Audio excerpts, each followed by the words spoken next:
Gas সংকটের মাঝেই বাড়ল এলপিজি সিলিন্ডারের দাম। 12 কেজিতে 70 টাকা বেড়ে হলো 1598 টাকা।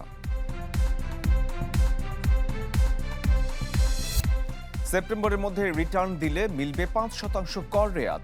সর্বোচ্চ ছাড় মিলবে 25,000 টাকা।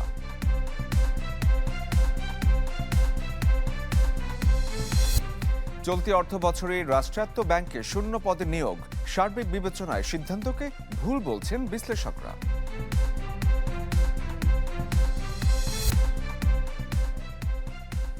মার্কেন্টাইল ব্যাংক পিএলসি বিজনেস 24-এ আপনাদের সবাইকে স্বাগত জানাচ্ছি। পুরো আয়োজন জুড়ে আমি শরীফুল হক সাথে আছি। রাজধানীতে তীব্র গ্যাস সংকটের মাঝেই বাড়ল এলপিজি সিলিন্ডারের দাম। সন্ধ্যা 6টা থেকে কার্যকর হয়েছে নতুন এই মূল্য। বাংলাদেশ এনার্জি রেগুলেটরি কমিশনের বিজ্ঞপ্তিতে আগস্ট মাসের জন্য এলপিজির নতুন দাম জানানো হয়। নতুন দর অনুযায়ী ভোক্তা পর্যায়ে 12 কেজি সিলিন্ডারের দাম 70 টাকা বাড়িয়ে 1598 টাকা নির্ধারণ করা হয়েছে।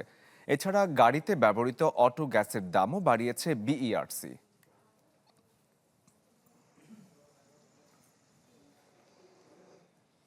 ভাসমান এলএনজি টার্মিনাল ক্ষতিগ্রস্ত হওয়ায় প্রায় 2 সপ্তাহ ধরে রাজধানী সহ সারা দেশ ভুগছে চরম গ্যাস সংকটে। তথ্য বলছে দেশে মোট গ্যাস সরবরাহ নেমেছে দৈনিক 2150 মিলিয়ন ঘনফুটে, যা স্বাভাবিক সময়ে 2600 থেকে 700 মিলিয়ন ঘনফুটে থাকে, যার ফলে দেশের শিল্প থেকে শুরু করে সিএনজি ফিলিং স্টেশন, আবাসিক সহ বিভিন্ন খাতের গ্রাহকরা পড়েছেন বিপাকে। বিদ্যুৎ উৎপাদনে পর্যাপ্ত গ্যাস না পাওয়ায় সেখানেও উৎপাদন কমে গেছে। এদিকে ভাসমান এলএনজি টার্মিনালে কবে নাগাদ কার্যক্রম স্বাভাবিক হবে তা সুনির্দিষ্ট করে বলতে পারছেন না পেট্রোবাংলার কর্মকর্তারা। উচ্চ মূল্যে হলেও এলএনজি আমদানি করে পরিস্থিতি সামাল দেওয়ার চেষ্টা করছে সরকার।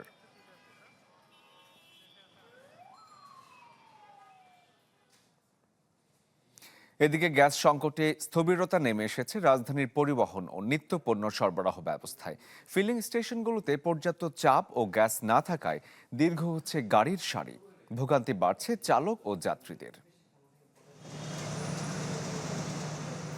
গত 10 বছর ধরে একটি ওষুধ কোম্পানির পিকআপ ভ্যান চালিয়ে আসছেন মোহাম্মদ আলমগীর। তবে জ্বালানি নিয়ে এমন দুঃসহ অভিজ্ঞতা আগে হয়নি তার। জানান, প্রতিষ্ঠানের নিয়ম মেনে সময়মতো পণ্য সরবরাহের চাপ থাকলেও সকাল থেকেই পাম্পের লাইনে আটকা পড়ে নষ্ট হচ্ছে কাজের মূল সময়। এই সংকটগুলা কবে সমাধান হবে সেটা আমরা জানি না। সমাধান যদি না হয়, এভাবে যদি চলতে থাকে, মনে করেন আমরা যারা আছি, যারা ড্রাইভার, যারা সাধারণ পাবলিক যারা আছে, তাদের কিন্তু অনেকটাই কষ্ট। একই অভিজ্ঞতা 11 বছর ধরে গাড়ি চালানো মোহাম্মদ আলীরও। ফজরের নামাজের পর থেকেই প্রতিদিন পাম্পের লাইনে দাঁড়িয়েও মিলছে না কাঙ্ক্ষিত গ্যাস। গত 2 সপ্তাহ ধরে চলা এই তীব্র সংকটে আয়ের পথ প্রায় বন্ধ হওয়ার উপক্রম। ভোগান্তি কিন্তু আমাদের কোম্পানির কিন্তু কিছু নাই। আমরা রাতের ফজর নামাজ পড়া এখানে 6টা বাজে লাইন দিছি, 1 ঘন্টা লাগছে এদের প্রেসার ওঠাইতে। পরিস্থিতি কেবল পিকআপ ভ্যান বা বাণিজ্যিক গাড়িতেই সীমাবদ্ধ নেই। সিএনজি চালিত অটোরিকশা থেকে শুরু করে ভাড়ায় চালিত সব যানবাহনের চিত্রই একই। দীর্ঘ সময় চলে যাচ্ছে পাম্পেই। দিন শেষে গাড়ি মালিকের জমা কিংবা কিস্তির টাকা শোধ করা এখন কঠিন হয়ে দাঁড়িয়েছে। 3 ঘন্টা সিরিয়াল দেওয়ার পরে আমরা গ্যাস পাচ্ছি 50 টাকা 60 টাকা। এতে যাত্রীর কাছে ভাড়া চাইলেও আমরা যাত্রীদের সাথে লড়াই করতে হয় আমাদের। গ্যাস না থাকলে গাড়ির জমা দেওয়া লাগে, গাড়ি না চালাইলেও জমা দেওয়া লাগে, চালাইলেও জমা লাগে। এই সমস্যাটা মালিক দেখে না, অতএব সাধারণ মানুষের সব ধরনের প্যারা বহন করতে হয়। 3-3 বার সিরিয়াল দিতে হয়। এই পরিস্থিতি থাকলে আমাদের দেশের যে পরিস্থিতি, আমাদের খেটে খাওয়া মানুষ বেঁচে থাকার মনে আর সুযোগ হবে না। আমাদের পরিস্থিতি খুবই খারাপ। পরিবহন খাতের এই অচলাবস্থার প্রভাব সরাসরি গিয়ে পড়ছে সাধারণ মানুষের পকেটে। পর্যাপ্ত যানবাহন না থাকায় দ্বিগুণেরও বেশি ভাড়া গুনতে হচ্ছে অনেককেই। মরিয়ম আজিজ মৌরিন, চ্যানেল 24, ঢাকা। মধ্যপ্রাচ্যে অস্থিরতায় জ্বালানি তেলের সংকটকালীন সময়ে হিড়িক পড়ে গাড়িতে সিএনজি এবং এলপিজিতে রূপান্তরের। সেই সময়ে রূপান্তর হয়েছে শতকরা 10 থেকে 15% যানবাহন। বিশেষজ্ঞরা বলছেন, আমদানি নির্ভর জ্বালানি ব্যবস্থা কোনো সমাধান নয়। টেকসই করতে এই খাতে প্রয়োজন জ্বালানির সার্বভৌমত্ব। সাজ্জাদুল হকের প্রতিবেদন।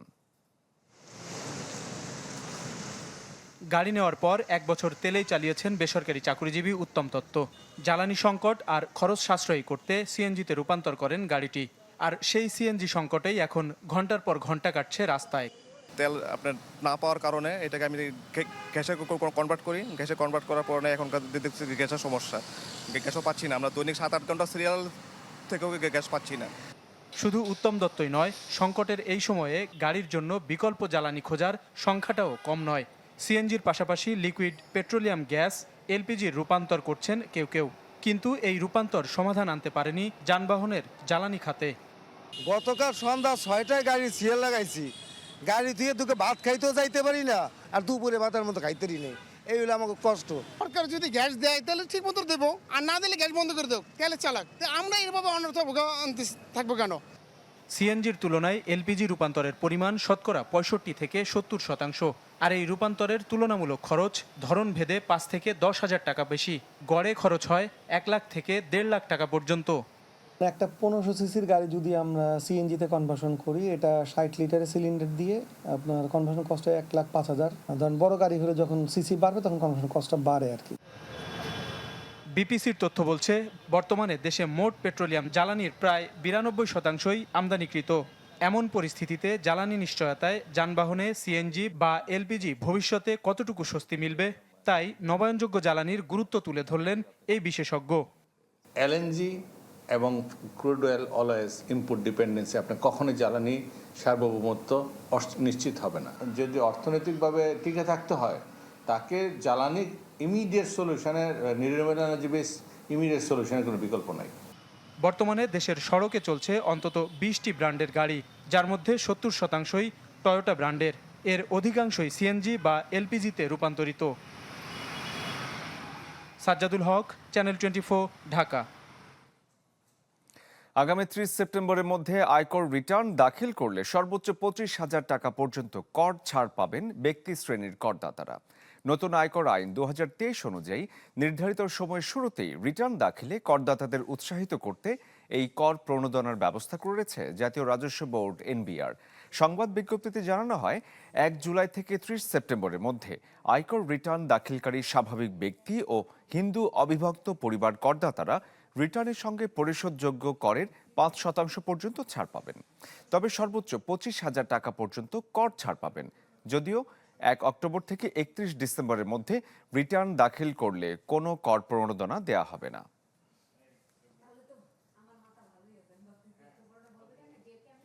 রাষ্ট্রায়ত্ত বিভিন্ন ব্যাংকে চলতি অর্থ বছরের মধ্যেই শূন্য পদে নিয়োগ প্রক্রিয়া সম্পন্ন করতে চায় সরকার। এর মধ্যে ব্যাংকগুলোকে এই নির্দেশনা দিয়েছে অর্থ মন্ত্রণালয়। তবে এই ক্ষেত্রে ব্যাংকের আর্থিক সক্ষমতা, জনবলের প্রকৃত চাহিদা এবং সেবার মান উন্নয়নের মতো বিষয়গুলো আমলে নিতে বলা হয়েছে। যদিও সার্বিক বিবেচনায় শূন্য পদে নিয়োগের সিদ্ধান্তকে ভুল বলছেন বিশ্লেষকরা। ইমদাদ হকের রিপোর্ট। সবার আগে বাংলাদেশ প্রতিপাদ্যে নির্বাচনের আগে ইশতেহার ঘোষণা করে বিএনপি, যার অন্যতম 5 বছরে 1 কোটি নতুন কর্মসংস্থান। প্রতিশ্রুতি পূরণে শুরু থেকে মনোযোগী তারেক রহমানের সরকার গুরুত্ব দিয়ে তৈরি করছে সরকারি ও স্বায়ত্তশাসিত প্রতিষ্ঠানে শূন্য পদের তালিকা। পরিকল্পনা বাস্তবায়নের অংশ হিসেবে রাষ্ট্রায়ত্ত ব্যাংকে শূন্য পদের তথ্য সংগ্রহ করছে আর্থিক প্রতিষ্ঠান বিভাগ। চিঠি দিয়ে জানতে চেয়েছে নিয়োগের অগ্রগতি। তথ্য বলছে, বেসিক ব্যাংকে ষষ্ঠ, নবম ও দশম গ্রেডে শূন্য পদ আছে 167টি। প্রায় 1,500 অনুমোদিত জনবলের মধ্যে 713 জন নিয়ে চলছে বিডিবিএল। 1,470টি পদ খালি রূপালী ব্যাংকে। সোনালী ব্যাংকে শূন্য পদ 6,212। সবচেয়ে বেশি অগ্রণী ব্যাংকের বিভিন্ন গ্রেডে পদ খালি 6,248টি। এই সমস্ত ব্যাংকে যে সমস্ত লোকবলের ঘাটতি আছে, এই মুহূর্ত থেকে যদি সেটি পূরণের জন্য পদক্ষেপ গ্রহণ করা হয় বা যায়, সেই ক্ষেত্রে অদূর ভবিষ্যতে সরকারের যে টার্গেট $1 ট্রিলিয়ন অর্থনীতিতে যে রূপান্তরের যে প্রক্রিয়া, সেই রূপান্তর প্রক্রিয়ায় একটি উল্লেখযোগ্য অবদান রাখবে বলে আমি মনে করি। এরই মধ্যে নতুন নিয়োগ ও পদোন্নতির মাধ্যমে শূন্যপদ পূরণের উদ্যোগ নিয়েছে এসব ব্যাংক। চলতি অর্থ বছরের মধ্যে যা সম্পন্ন করার নির্দেশনা আর্থিক প্রতিষ্ঠান বিভাগের। তবে বিশ্লেষকরা বলছেন, রাষ্ট্রায়ত্ত ব্যাংকগুলোর বেশিরভাগেরই আর্থিক অবস্থা নাজুক। বড় অংশই চলছে খেলাপি ঋণের বোঝা নিয়ে। এ অবস্থায় ব্যয় সংকোচন নীতির আলোকে দরকার প্রয়োজন বিবেচনায় জনবল নিয়োগ। ব্যাংকগুলো তাদের এক্সিস্টিং লোকবলদেরকে ঠিক মতো বেতন দিতে পারছে না এবং চলতে পারছে না। এখানে নতুন কর্মসংস্থান নেবার তো প্রশ্নই আসে না। আমরা মনে করি যে কর্মসংস্থান সৃষ্টি ব্যাংকের মাধ্যমে করার এই উদ্যোগ থেকে সরকারের সরে আসা দরকার। অবশ্য অর্থ মন্ত্রণালয়ের পর্যবেক্ষণে রয়েছে নতুন নিয়োগে প্রতিটি ব্যাংকের আর্থিক সক্ষমতা, প্রকৃত জনবল চাহিদা এবং সেবার মানোন্নয়নের বিষয়গুলোও। একদিকে শিক্ষিত বেকার সমস্যা, অন্যদিকে দক্ষ জনবলের সংকট। এটি কেবল অর্থনৈতিক বা কর্মসংস্থানের সমস্যা নয়, এটি রাষ্ট্রের মানব সম্পদ উন্নয়নের দর্শনেরও সমস্যা। এটি জাতীয় সম্পদের অপচয় বটে, যা থেকে বের হয়ে আসতে দরকার দীর্ঘমেয়াদী কার্যকর উদ্যোগ। ইমদাদ হক, চ্যানেল 24, ঢাকা। নবায়নযোগ্য জ্বালানি ব্যবস্থা শক্তিশালী করলে আলিগার্কি ব্যবস্থা ভেঙে যাবে, এমন মন্তব্য করেছেন অর্থ ও পরিকল্পনা উপদেষ্টা রাশেদ আল মাহমুদ তিতুমির। তিনি বলেন, নবায়নযোগ্য জ্বালানিকে সামাজিক আন্দোলনে পরিণত করতে হবে। ইকোনমিক রিপোর্টার্স ফোরাম আয়োজিত কর্মশালায় এসব কথা বলেন উপদেষ্টা। তিনি আরও বলেন, 2030 সালের ভেতরে দেশের মোট বিদ্যুতের 20% নবায়নযোগ্য জ্বালানি থেকে উৎপাদনের লক্ষ্যে সরকার কাজ করছে। এই খাতের উদ্যোক্তাদের নীতিগত সকল সুবিধা দেয়া হবে। বিশ্লেষকরা বলেন, সম্ভাবনা থাকলেও অর্থায়ন সংকটে বিকশিত হতে পারছে না নবায়নযোগ্য জ্বালানি খাত। দেশের চলমান গ্যাস সংকটে একমাত্র টেকসই সমাধানও হতে পারে সৌরশক্তিকে জ্বালানিতে রূপান্তর করে ব্যবহার।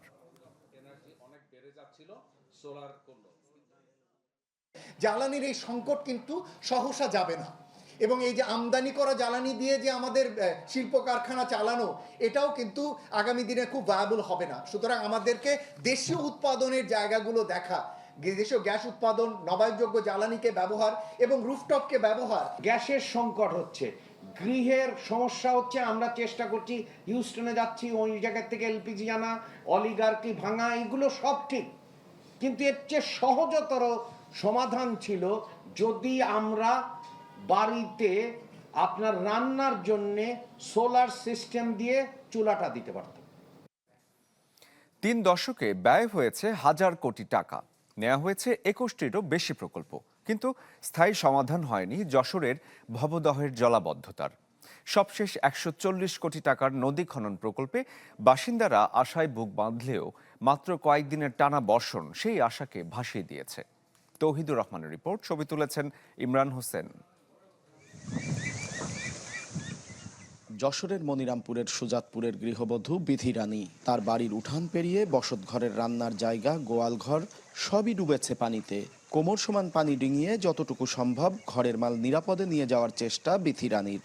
আমাদের থাকার জায়গা নেই, আমাদের রান্না বান্না, খাওয়া দাওয়া সব রাস্তায়, গরু বাছুর, হাঁস মুরগি সব রাস্তায় নিয়ে যাওয়া হচ্ছে। শুধু বিধির বাড়ি নয়, অভয়নগর, মনিরামপুর ও কেশবপুর উপজেলার বাসিন্দাদের কষ্টের মাত্রা আরও ভয়াবহ। জলাবদ্ধতায় তাদের বসতবাড়ি, ফসলি জমি, রাস্তাঘাট সবকিছুই এখন পানির নিচে। গোয়ালি জল, এরকম গেরবেড়িতে জল, সব তলায় যাচ্ছে, কি করে বাঁচবো? বর্ষা মৌসুম তো সামনে রয়েছে, এই মৌসুমে যদি এভাবে চলে আর আমাদের পানি কবে নামবে, কখন নামবে? ভবদহের এই জলাবদ্ধতা নিরসনে গত 3 দশকে নেওয়া হয়েছে 21টিরও বেশি প্রকল্প।